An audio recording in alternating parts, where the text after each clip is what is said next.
भैया मेरा पूरा 11th वेस्टेड हो गया। भैया मैं क्या एक साल में 11 और 12 एक साथ कवर कर सकता हूँ? भैया क्या मैं एक साल में पूरा 11 का बैकलॉग क्लियर कर सकता हूँ? भैया क्या मैं एक साल में आईआईटी जेईई जैसा टफ एग्जाम क्लियर कर सकता हूँ? तो ये सारा क्वेश्चन मेरे को बहुत फ्रीक्वेंटली इंस्टाग्राम और कमेंट सेक्शन में आता है स्टूडेंट की तरफ से। तो आज इस वीडियो में मैं इस सभी डाउट्स को क्लियर करने वाला हूं। ये मेरे साथ भी पर्सनली हुआ था, ठीक है।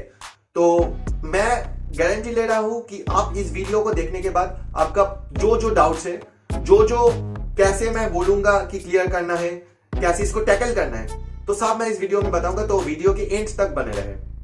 So before starting the video, a quick introduction about myself. So I am Shubhodaya Sharkar and I am a first year undergrad student pursuing CSE from NIT Durgapur. पहले आपको ये समझना पड़ेगा that ये पूरा नॉर्मल सिनेरियो है कि मैक्सिमम ऑफ द स्टूडेंट्स ही बोलता है कि उसका 11th वेस्टेड हो गया। ये पर्सनली मेरे साथ भी हुआ था। मेरा तो क्लास 12 में जब मैं जेईई मेंस दिया था तो मेरा 40% मार्क्स भी नहीं था जेईई मेंस में। मतलब मेरा 11th और 12th का कुछ नहीं हुआ था, कुछ नहीं। मैं एक साल में ड्रॉप ईयर के एक साल भी आई गेस नहीं था, तो एक साल में पूरा 11th और 12th मैं कवर किया था। So if I can do it, so why can't you do it?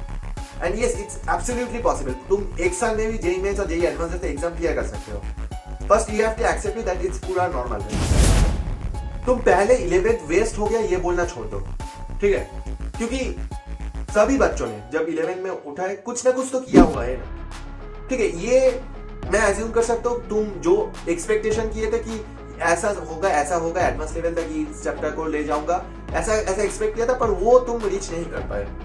तो ये हो सकता है, पर तुम कुछ तो किए थे। तुम फिजिक्स में वो initial chapter I guess vector kinematics वो तो सभी करते हैं, वो तो बहुत आसान है, तो वो सब आई गेस किए थे। मैथमेटिक्स में भी कुछ किए थे और केमिस्ट्री में भी कुछ किए थे, पर तुम्हारा एक्सपेक्टेशन नहीं रीच कर पाया जितना तुम एक्सपेक्ट किए थे 11 के एंड तक ये करूंगा, ठीक है। तो तुम्हारा पूरा 11th वेस्ट नहीं है, ये आपको समझना पड़ेगा और ये पूरा नॉर्मल है। तो पहले ही तुम खुद को डिमोटिवेट मत करो और ऐसा मत सोचो कि 11th वेस्ट हो गया आप क्या करें, ऐसा पैनिक मत करो फर्स्ट ऑफ ऑल, ठीक है। वीडियो में आगे बढ़ने के पहले I want to address the most common issue face by student कि ऑनलाइन में सही टीचर कहां से पाए।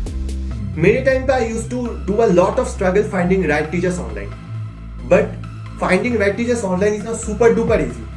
कैसे? तो मैं आपको एक डायरेक्टली ऐप बता देता हूँ। जो फिलो ऐप हमारे पास है वो वर्ल्ड का ऑनलाइन इंस्टेंट ट्यूटोरिंग ऐप है, जहां पर आपका कोई भी प्रॉब्लम पूछना हो, तो कोई भी कॉन्सेप्ट क्लियर करना हो, तो आप 60 सेकंड के अंदर इंस्टेंटली ट्यूटर से कनेक्ट हो सकते हो।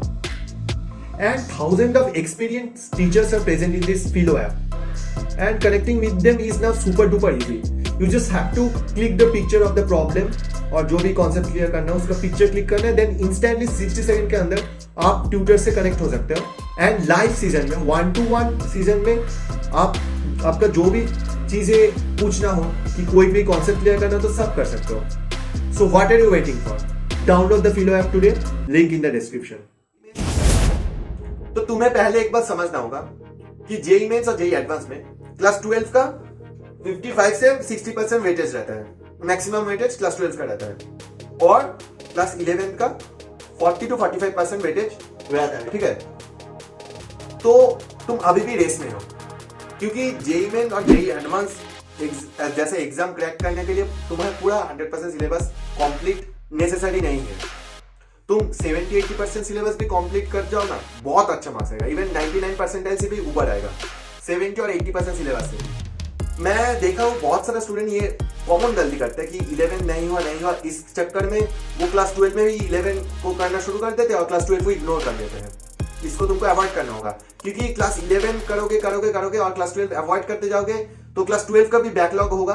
तुम कोचिंग में जो पढ़ाएगा और ट्यूशन में जो पढ़ाएगा तुम उसको अवॉइड करके क्लास 11 कर रहे हो, तो उसका भी बैकलॉग्स होगा और वो एक्सपोनेंशियली बैकलॉग होता जाएगा, बढ़ता ही जाएगा, वो कम नहीं होगा, ठीक है। तो ये गलती पहले मैं बोल रहा हूं मत करना। तो अवॉइड क्लास 12 बैकलॉग्स, ठीक है, अवॉइड करो क्लास 12 का बैकलॉग। तो अब इस पॉइंट ऑफ टाइम पे स्टैंड करके तुमको स्मार्ट वर्क करना चाहिए, हार्ड वर्क नहीं, ठीक है। तुम खुद के हिसाब से एक टाइम टेबल बनाओ, टाइम शेड्यूल बनाओ और उसको फॉलो करो। For example, a student to crack IIT JEE, I am assuming that he studies for 7 hours, 7 to 8 hours, ठीक है, और 7 hours is more than enough for cracking IIT JEE if he is consistent in his study and do quality study, ठीक है। तो मैं assume कर रहा हूँ एक स्टूडेंट 7 आवर्स पढ़ रहा है, उसमें से 2 आवर्स तुम क्लास 11 को दो और जो बाकी 5 आवर्स है और 6 आवर्स है जो भी है तो उसको तुम क्लास 12 के लिए डेडिकेट करो, कोचिंग के लिए डेडिकेट करो, प्रैक्टिस के लिए डेडिकेट करो। पर क्लास 11 के लिए 2 आवर्स पूरा हर दिन डेडिकेट करो, ठीक है। ये तुम एक तरीका कर सकते हो और मेनी स्टूडेंट्स मैंने देखा इस तरीके से कंफर्टेबल नहीं है क्योंकि बहुत दिन होता है कि बोर्ड का भी प्रेशर आ गया, स्कूल का भी प्रेशर आ गया, कोचिंग का भी प्रेशर आ गया, तो वीकडेज में नहीं दे पा रहा टाइम। तो if you are following in this case then you can do one thing कि वीक में 2 दिन तुम क्लास 11 को डेडिकेट करो, सैटरडे एंड संडे, ठीक है, तुम्हारा जो कंफर्टेबल है उसी हिसाब से। तो 2 दिन डेडिकेट करो क्लास 11 को और जो बाकी दिन है 5 डेज रिमेनिंग उसको डेडिकेट करो क्लास 12 को। तो देखो मेनी स्टूडेंट के साथ ऐसा होता है कि वो सोच रहा है कि 11 से 12 है, अब तो बोर्ड्स में भी फोकस करना पड़ेगा, ठीक है। तो ये बात मैं बता रहा हूँ, if you are focusing on JEE Mains and advance तुमको बोर्ड को लेकर कोई टेंशन नहीं करना चाहिए क्योंकि फिजिक्स केमिस्ट्री मैथ्स तुम इतना high level JEE Mains JEE advance level तक कर रहे हो, बोर्ड तुमको इजीली क्लियर हो जाएगा। तो तुमको कॉन्सिस्टेंटली इसको फॉलो करना होगा, ठीक है, और क्वालिटी टाइम देना पड़ेगा। तुम जब भी पढ़ रहे हो 6 to 7 आवर्स पूरा डेडिकेट, पूरा कॉन्सेंट्रेशन के साथ पढ़ो, पूरा घुस जाओ उसमें, ठीक है। और उसके बाद आता है यहाँ पर मैं लिखा हूँ, हाँ 11 का टॉपिक्स जो नीडेड है क्लास 12 में, ठीक है, क्योंकि तुम अब क्लास 12 में हो और क्लास 11 में भी थोड़ा तुम बोल रहे हो गड़बड़ है, बैकलॉग्स है।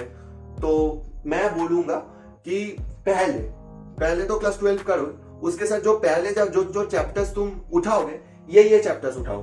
फिजिक्स में vector, kinematics, Newton laws of motion, work power energy, friction and gravitation, क्योंकि ये सब 12th में भी काम आएगा, ये सब डिपेंडेंट चैप्टर्स है, ठीक है। तो फिजिक्स में ये सब चैप्टर उठाओ, केमिस्ट्री में general organic chemistry, chemical kinetics, mole concepts, stoichiometry, तो ये सब तुमको 12 में भी इसका कॉन्सेप्ट्स आएगा, तो ये सब चैप्टर्स पहले तुम कर लो, ठीक है। और मैथमेटिक्स में trigonometry, function, limits, quadratic equation, coordinate geometry, तो ये सब चैप्टर्स तुम पहले कर लो। और एक बात मैंने नोटिस किया हूँ कि बहुत सारा स्टूडेंट बहुत शाय नेचर का होता है, लाइक उसको एक क्वेश्चन आया मन में पर वो टीचर को आस्क नहीं कर रहे हैं, ठीक है, क्योंकि वो माइंड में ये ऐसा सोचता है कि मैं ये ऐसा सिली क्वेश्चन आस्क करूँ तो मेरे दोस्त लोग क्या सोचेंगे। तो ऐसे थिंक करके वो खुद को रेजिस्ट कर देते हैं और उसका जो डाउट है ना वो रह ही जाता है। तो ऐसे भी बैकलॉग्स क्रिएट होता है। तो जो भी तुम्हारा मन में डाउट्स होगा, जो भी क्वेश्चन में तुम्हारा डाउट है, तुम इंस्टेंटली तुम टीचर को पूछ लो, ठीक है, उसी मोमेंट पे तुमको डाउट्स क्लियर करना है। इससे बैकलॉग भी तुम्हारा नहीं होगा और जो भी है तुम्हारा, तुम जब 11 करोगे 12 के साथ तो उसी पॉइंट ऑफ टाइम में भी बहुत सारा डाउट्स अराइज होगा, तो तुमको तुम्हारा जो टीचर्स है, रेस्पेक्टिव टीचर, उसको आस्क कर लो और डाउट्स को मत स्टोर करने देना, ठीक है। जस्ट बिलीव इन योरसेल्फ, ठीक है, तुम बिलीव करो तुम कर सकते हो तो तुम श्योरली कर सकते हो। जस्ट बिलीव इन योरसेल्फ और कॉन्सिस्टेंटली ये करते जाओ, ये पॉसिबल है, ठीक है, सबके साथ होता है। और ये बैकलॉग क्लियर करना उतना बड़ी बात नहीं है, जस्ट कॉन्स्टेंटली उसको करते जाओ और खुद को चीट नहीं करना, ठीक है। तुम बोल रहे हो कि मैं करूंगा पर रियलिटी में तुम नहीं कर रहे हो, तो ऐसा मत करना, ठीक है। खुद को चीट करना बहुत ही बुरा बात है, तो बाद में जाकर उसका रिजल्ट फेस करना पड़ेगा तुमको। तो यही पर आज के वीडियो समाप्त करते हैं। Hope you like the video. If you like the video do share, subscribe and comment down your thoughts in the comment section below. और चलो मिलते हैं नेक्स्ट वीडियो पे, तब तक के लिए see ya, good bye, have a nice day, bye.